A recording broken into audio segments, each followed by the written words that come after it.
speaking up for the sanctity of life and accountability. This is the Citizen Link Report. Hi, I'm Stuart Shepard along with Tom Minnery, our Senior Vice President of Government and Public Policy. Hi, Tom. Hello, Stuart. There's a fascinating situation taking place, a little battle over campaign speech, free speech really, going on in Ohio. Tell us what happened. First, what kicked it off? Well, Stuart, it goes back to the big health care reform law, which covers abortion or not.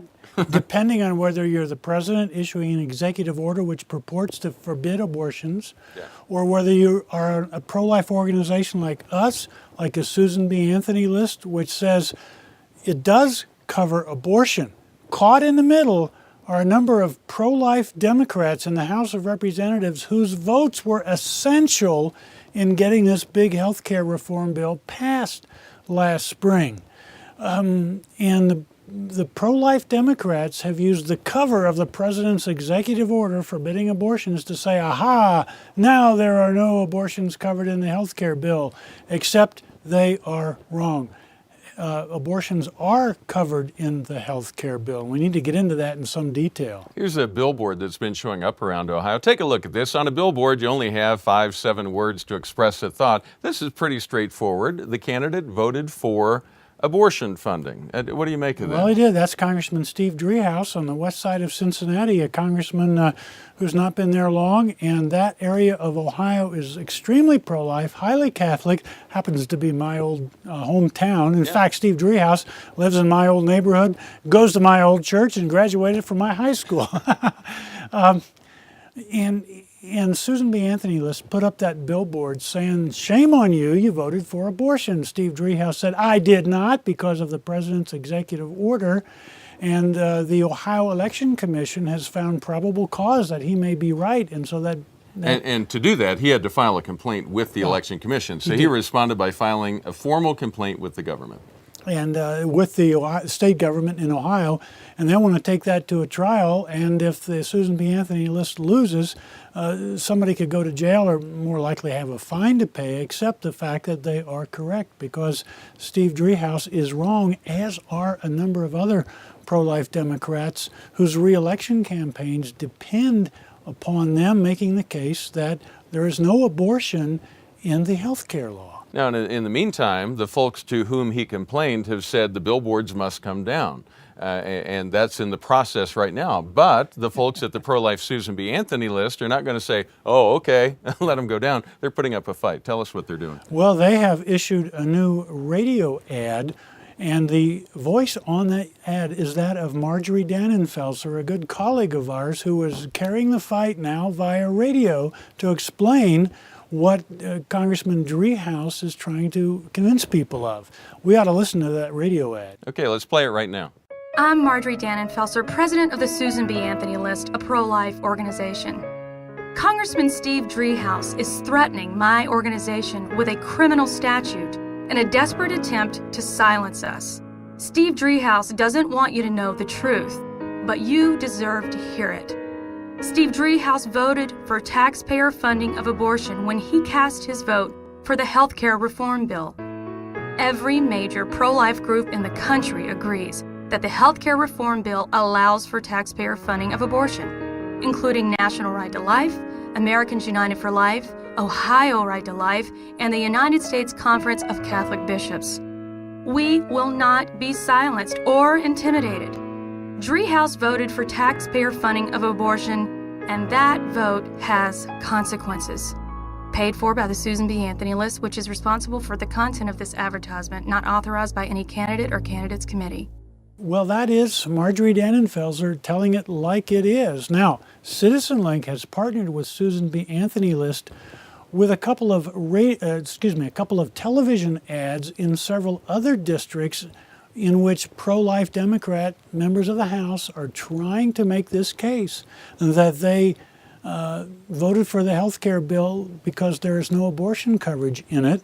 One of those ads that we participated in is running in the Erie, Pennsylvania area. That's the district of Kathy Dowkemper, who's struggling to get reelected, trying to make the case that there is no abortion covered in that health care bill, and that's a very pro-life area around Erie, Pennsylvania. We ought to play that television ad so people can see what that's all about. Yeah, so this is the ad that we're partnering with the SBA List to put out there. The fate of Obamacare came down to a few key votes. Legislation that uses our tax dollars to pay for abortions. And Kathy Dahlkemper had a choice to make: protect life or side with President Obama and Speaker Pelosi. And she chose them.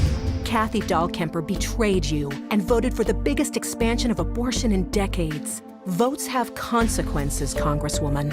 Citizen Link, Susan B. Anthony List, and Pennsylvania Family Council are responsible for the content of this ad. Now, Tom, that's a fairly hard-hitting ad. I mean, we've seen a lot rougher out there this campaign season, but it's nowhere near over the top. There is this disagreement, though, that continues. Is abortion paid for under the federal health care law that passed, or is it not? Is it, or is it not? Yes, not only one way, it's paid 4 ways. There are 4 avenues in that huge 1,000-page health care bill that allows abortion. First of all, the law speaks broadly about covering health care services, comprehensive health care services. Every time the question of abortion comes up in that broad outline of health care services, the courts have said abortion must be covered.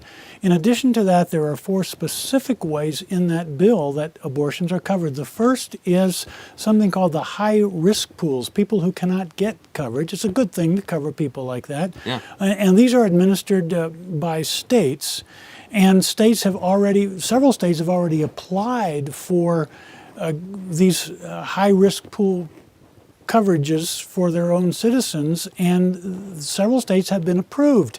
Now, those applications that have been approved by the Department of Health and Human Services cover abortion. And it got pointed out by Doug Johnson, who's a guy who watches over such things at National Right to Life. He's very good at this. National Right to Life called foul. Wait a minute, this bill isn't supposed to cover abortions. Department of Health and Human Services said, oh, excuse us, we'll take that back and we will not cover abortions. To which the White House said, well, this is just temporarily for this one portion of the bill. All right, there's another way that abortions are... Well, but decipher that for us when they say it's just for this portion of the bill. What they're saying is we're not going to let that no abortion language spill out across the entirety of health care law. That's right, just for the early provision of the high-risk pools, which went into effect right away. Yeah. But there's another way, and that is there are federal subsidies going to private insurance companies to reduce the cost of health care for people, another good thing. But if you sign up for one of these reduced cost health insurance policies, guess what? You don't have to write only one check. You have to write more than one check. One check for most of it, and another little check which goes into a separate pool to pay for abortions. And that's how they can say there's no abortion in this bill, because they've done an accounting trick to move it over a little bit. That's what it is. At the State of the Union message last winter, the president said to the gathered House and Senate, no federal dollars will be used to pay for this bill. Well, it's pay for abortion. Excuse me, pay for abortion. It's an accounting measure. It's sort of a cosmetic cover-up is what it is. That's what it is. All right, that's 2. 3, there's something called federal funding for community health centers for low-income people to get health care in clinics and have that subsidized by the federal government. Right. Abortion is allowed in those. Now, 4th... And we should point out that one of the chief lobbying groups for that particular coverage was Planned Parenthood. They wanted to be in on that money once it came down, and had all of their folks writing to their lawmakers saying, we want this covered, and we want Planned Parenthood to be included in those community providers. That's a good point. Now, finally, there's something called multi-state plans. These are insurance companies that will be selling across the country insurance policies. Those plans will be administered by the Office of Personnel Management, the federal government. Those plans will be subsidized with tax dollars, and that portion of the law says at least one of those plans must prohibit abortions. At least one of those plans must prohibit abortions. That means? Some plans will cover abortions. Now, To quiet this furor, the president issued an executive order.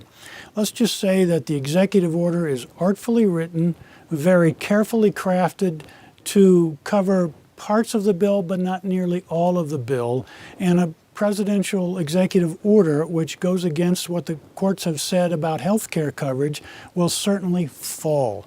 Also, the president's executive order talks about Hyde Amendment protections. The Hyde Amendment protections are included and will continue. The Hyde Amendment only prohibits abortions in one section of the bill. And every year, the Hyde Amendment has to be repassed by Congress. And I am sure that the Democrats, the pro-abortion leadership in the Democratic Party in the House and Senate, would vote against the Hyde Amendment the next time that comes up, because they have had the votes to do it, and therefore no Hyde Amendment, therefore no teeth in the executive order any longer. So euphemistically speaking, the president wanted to be able to say, we've closed the door on abortion funding. What I like to say is, but they didn't lock the door. In fact, I don't think they even closed it all the way. I mean, there are lots of folks who would like to pay for abortion with federal money. They're going to push right through the door that was left open. Well, that's for sure. Already they tried to do it with this high-risk pool thing that the National Right to Life called them on. And so, meanwhile, the pro-life Democrats who voted for this at the last moment, they switched their votes because of the executive order that was coming. They voted and they're telling their constituents there is no abortion covered because the executive order prevents it, and they're wrong because of the reasons we mentioned, and now they're really struggling. Some of them will not be reelected likely because of this furor that is being raised over this. So that's a terrible situation, but it's difficult, Stuart, to see how so much confusion purposely can be thrown over a huge, complicated issue like it. It's very frustrating, and we're doing the best we can to let people know about it. And to finish up the story in Ohio, it's still ongoing, but the Susan B. Anthony List has filed suit in federal court asking for an injunction, which means they're asking a judge to say, don't take the billboards down, leave them up, let them keep saying what they're saying, which is the healthcare law funds abortion. That's well said, and by the time some people hear this, that federal judge may already have ruled. So this is a continuing, fast-developing story. All right. Tom, anything else you'd like to share before I let you go?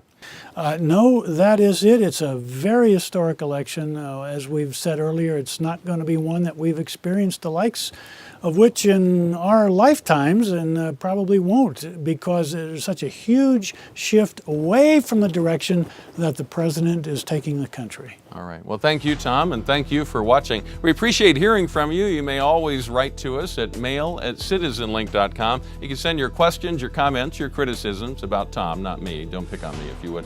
And we encourage you to pray for our elected officials and those who are running for office this season, that as voters go to the polls, that they would make wise decisions, and pray for clarity of thinking for them. And remember, stand tall and be heard.